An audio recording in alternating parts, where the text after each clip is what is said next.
사랑과 은혜가 풍성하신 하나님 참으로 감사합니다. 오늘 이렇게 영상으로 저희가 예배를 드릴 수 있게 하여 주심에 참으로 감사드립니다. 저희가 이 예배를 통해 하나님이 하시고자 하는 말씀을 잘 알아듣고 또 마음속에 깊이 새길 수 있도록 주님 도와주시옵고, 또 말씀을 통해 저희가 지혜와 명철이 무럭무럭 자라는 그런 귀한 시간이 될 수 있도록 주님 인도하여 주시옵소서. 오늘 예배에 함께하여 주시고 예배에 인도하여 주시옵소서. 이 모든 것 예수 그리스도의 이름으로 기도드립니다. 아멘. 오늘 말씀은 역대하 20장 15절 말씀입니다. 야하시엘이 이르되 온 유다와 예루살렘 주민과 여호사밧 왕이여 들을지어다. 여호와께서 이같이 너희에게 말씀하시기를 너희는 이 큰 무리로 말미암아 두려워하거나 놀라지 말라. 이 전쟁은 너희에게 속한 것이 아니요 하나님께 속한 것이니라. 아멘. 친구들, 태권도, 권투, 유도 이런 격투기 스포츠와 또 축구, 야구, 농구 이런 스포츠들도 상대와 상대가 대결을 합니다. 그런데 대결을 할 때 보면 경기하는 사람의 수가 똑같습니다. 보통 격투기 이런 스포츠들은 1대1로 대결을 하죠. 그리고 축구나 야구, 농구 이런 스포츠들은 상대와 상대가 같은 수로 경기를 합니다. 이렇게 똑같이 경기를 해야 공평하죠. 모든 스포츠는 같은 인원으로 대결을 합니다. 물론 사람 수가 달라질 때도 있죠. 어떤 때냐면 반칙 등으로 레드카드를 받아 퇴장을 당할 때 경기하는 선수의 수가 달라지기도 합니다. 그럴 때 보면 적은 수의 팀들은 아주 힘들어하죠. 수가 한 명만 줄어도 경기는 힘들어지는데, 만약 우리 친구들이 1대 17로 경기를 하거나 싸우게 된다면 과연 이길 수 있을까요? 전도사님이 저번에 여호와 샬롬, 기드온에 대해서 설교를 한 적이 있어요. 기드온은 하나님에게서 평안을 얻고 사람이 변하게 되었어요. 전도사님이 보기에는 기드온은 아주 평범한 사람이었어요. 다윗처럼 엄청난 용기가 있었던 것도 아니고 그냥 전도사님과 같이 겁 많고 평범한 사람이었어요. 어떻게 그걸 알 수 있냐면 사사기 6장 11절에 보면 기드온이 미디안 사람에게 알리지 아니하려고 밀을 포도주 틀에서 타작을 했다 했어요. 이렇게 기드온은 밀을 타작하다가 미디안 사람들에게 들켜서 곡식도 뺏기고 괴롭힘을 당할까봐 큰 포도주 틀 안에 숨어서 타작을 했어요. 이러한 모습을 보면 기드온이 엄청 용감하고 그랬던 건 아닌 것 같아요. 그랬던 기드온이 하나님의 평안, 여호와 샬롬을 경험하고 나서 하나님이 어떤 분인지를 알게 된 후에 용기가 생기기 시작했어요. 그러나 엄청 용감해지진 않았어요. 사사기 6장 27절에서 28절 말씀을 보면 기드온이 하나님을 통해 용기를 얻고 나서 한 일이 있는데, 그것이 바알 제단, 그러니까 우상의 제단을 파괴했어요. 그런데 그것을 언제 했냐면 낮에 하지 않고 밤에 했어요. 낮에 하면 많은 사람들이 보니까 무서워서 밤에 했다는 거예요. 이렇게 조금의 용기는 얻었지만 큰 용기가 없어서 다른 사람들의 눈을 피해서 이런 행동을 하게 됐어요. 바알 제단을 파괴한 기드온은 사사기 6장 32절 말씀에 보면 여룹바알이라는 별명이 생겼어요. 그 뜻은 바알과 싸우다라는 뜻이에요. 이렇게 바알과 싸우고 난 후에 미디안과 아말렉과 동방 사람들이 다 함께 힘을 모아 이스라엘에 공격하러 왔어요. 그때 기드온은 양털을 가지고 하나님을 시험하기도 했죠. 그리고 기드온은 하나님께 이스라엘을 구원할 사람이라고 듣게 됐어요. 그래서 전쟁하러 기드온과 이스라엘 백성들은 하롯샘 곁에 모였어요. 기드온이 적들을 보니까 총 13만 5천 명이나 있는데 이때 이스라엘 백성이 모인 사람은 겨우 3만 2천 명밖에 안 됐어요. 이스라엘 백성들이 많이 모이긴 했지만 미디안 대군과 싸우기에는 턱없이 부족한 수였어요. 그런데 하나님께서는 전쟁을 하기 위해 모인 이스라엘 백성들을 돌려보내셨어요. 물론 하나님께서 이스라엘 백성들을 다 돌려보낸 건 아니지만 전쟁이 두려운 사람들을 먼저 돌려보냈어요. 이때 돌아간 백성이 2만 2천 명이나 되었대요.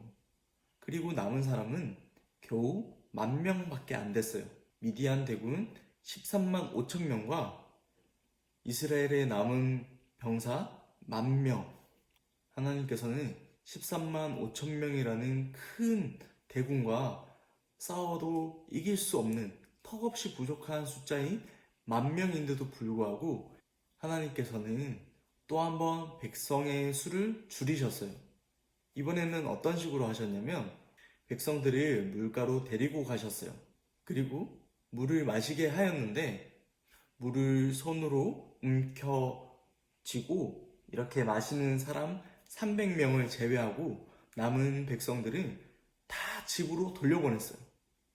아니 13만 5천 명이랑 싸우려면 300명을 제외하고 700명이랑 싸워도 이길까 말까인데 더 작은 수 300명만 남기셨어요. 누가 봐도 이거는 13만 5천 명이 미디안 군대가 이기는 싸움이에요. 이건 정말 말도 안 되는 그런 싸움이에요. 그런데 하나님께서는 300명만 가지고 이 싸움을 하시겠다고 하셨어요.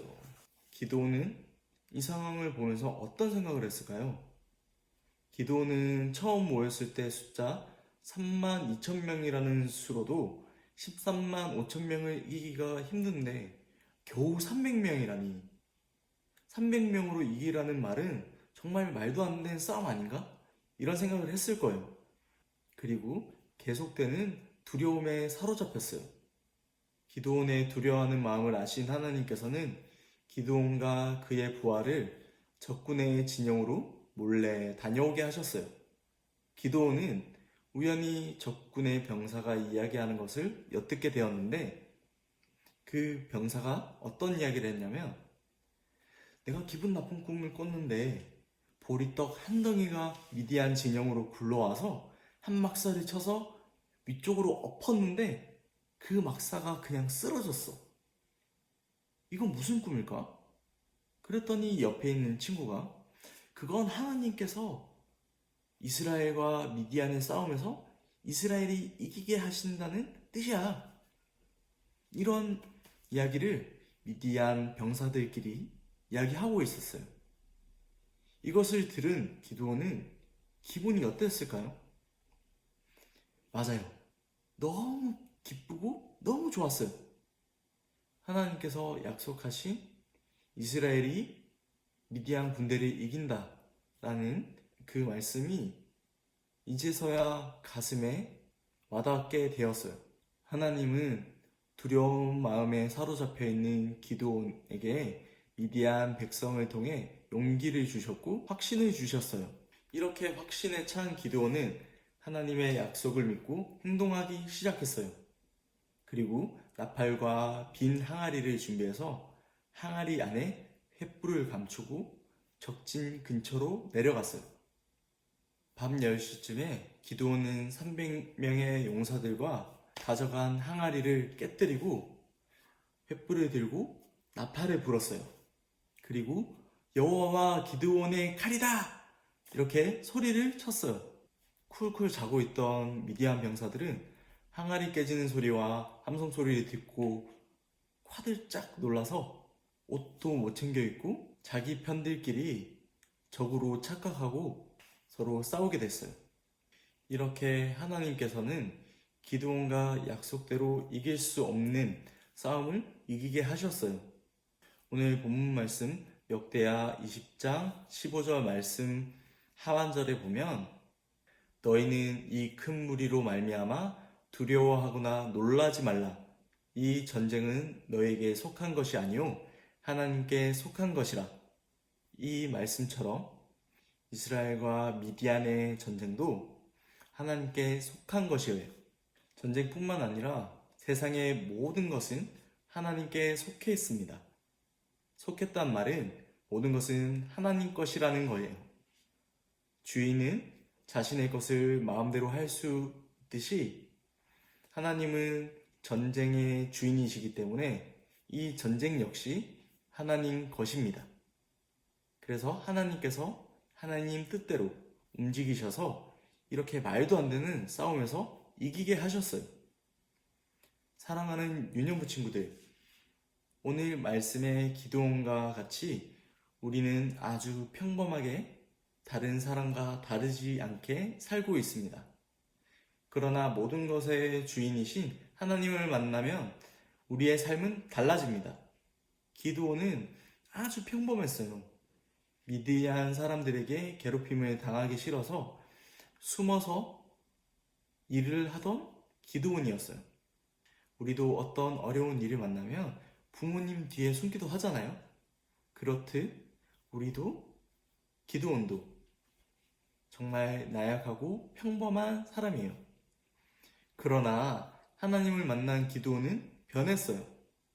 우리도 하나님께서 원하시는 대로 순종하며 말씀과 예배를 가까이 하면 기드온처럼 용기 뿜뿜한 그런 친구들이 될 수 있어요. 그리고 하는 일마다 승리하며 잘 해낼 수 있어요. 그러나 중요한 것은 이 모든 것은 하나님께서 하신다는 거예요. 사사기 7장 2절 말씀을 한번 읽어볼게요. 여호와께서 기드온에게 이르시되 너를 따르는 백성이 너무 많은즉 내가 그들의 손에 미디안 사람들을 넘겨주지 아니하리니 이는 이스라엘이 나를 거슬러 스스로 자랑하기를 내 손이 나를 구원하였다 할까 함이니라. 아멘. 이 말씀처럼 하나님께서는 기드온에게 300명의 용사만 주셨던 이유가 있어요. 방금 읽었던 이 말씀이에요. 하나님을 의지하지 않고 하나님 말씀에 순종하지 않고 이건 내가 해서 된 거야. 이건 내가 해서 이긴 거야. 라며 교만할까봐 그렇게 하셨어요. 우리의 모든 승리는 모든 것의 주인이신 하나님을 믿고 순종해야 승리할 수 있어요. 우리 친구들도 앞으로 살아갈 때 하나님을 우리의 삶의 주인으로 모시고 하나님을 믿고 순종하며 우리의 삶 속에 승리로 살아가길 주님의 이름으로 축복합니다. 세상의 모든 것을 주관하시는 하나님, 이렇게 저희를 자녀 삼아 주셔서 참으로 감사합니다. 저희의 삶 속에 두려움과 어려운 문제로 가로막고 있는 것이 있다면 문제 속에서 두려워 떨며 숨어 있는 것이 아니라 기드온에게 용기를 주셨듯이 저희에게 용기를 주셔서 하나님의 말씀을 잘 따르고 순종하는 자녀들이 되게 하여 주세요. 또한 어떠한 일이든 나를 드러내어 자랑하는 것이 아니라 하나님 한 분만 자랑하여 하나님과 함께 동행할 때 승리의 길을 걸어갈 수 있게 하여 주세요. 지금 코로나로 인해 어렵고 힘든 시기입니다. 이 시기에 하나님 건강하게 지켜주시고 또 우리 유년부 친구들이 학업하는데 어려움 없도록 인도하여 주세요. 이 모든 것 살아계신 우리 주 예수 그리스도의 이름으로 기도드립니다. 아멘.